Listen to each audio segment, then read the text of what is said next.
7 Indian officials responsible for the worst technological disaster in history have been released on bail after a court refused to give them stronger punishments. Well, they were found guilty of a huge gas leak in 1984 at a US-owned plant, which resulted in the deaths of up to 20,000 people. And as RT's Priya Sridhar reports from New Delhi, survivors of the disaster feel that justice still hasn't been done.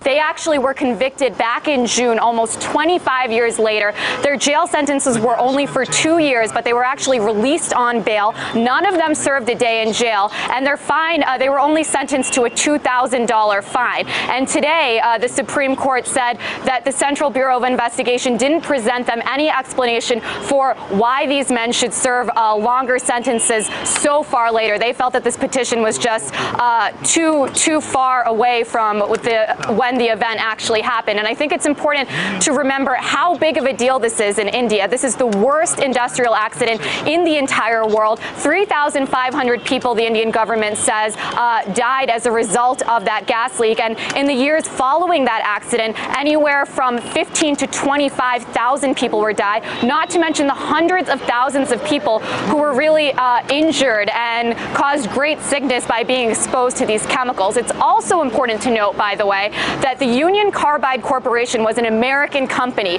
Warren Anderson, the CEO of the company at the time, was actually arrested, released on bail, and went back to the United States. He never came back to India to stand trial at all for any of this incident. So many people here in India feel that he literally got away with murder. He said that his company was not under Indian jurisdiction, and to this day, no American official has ever stood trial for this. Another important thing to note, I should say, is that, we look at the Fukushima nuclear accident that happened back in Japan not so long ago.